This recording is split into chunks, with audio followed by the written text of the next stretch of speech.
Welcome to our channel. Today we how to backup GitLab pipelines used by no-code deployments, full guide step-by-step clearly.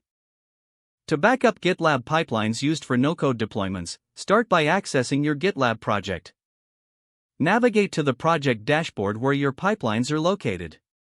Click on the CI/CD option in the left sidebar. This will take you to the pipeline section. Next, identify the pipeline you wish to backup. Click on the specific pipeline to open its details. Within the pipeline details, locate the Jobs section. Each job within the pipeline contains essential information for deployment. To backup your pipeline configuration, navigate to the CI/CD settings. Under the General Settings, find the CI/CD configuration area. Here, you can download your .gitlabci.yml file, which is crucial for your pipeline setup. This file contains the rules and scripts your pipelines use for deployment. Make sure to save this file in a secure location.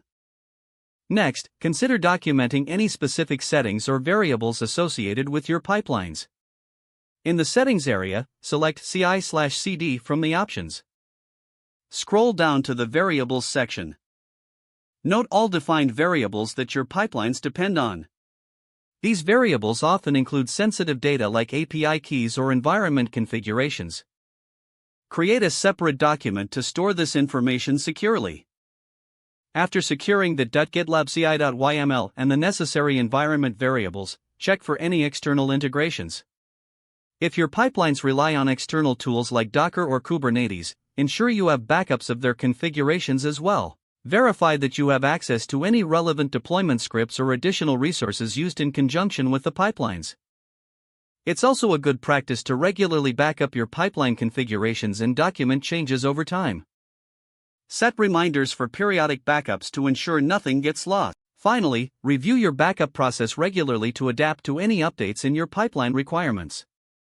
This will help maintain the reliability of your no-code deployments. If the page does not load, refresh the browser or try again in a private or incognito window. Make sure you are using the correct email address, then retype it carefully to avoid small typos. Don't forget to like this video and subscribe to our channel for more step-by-step tech guides.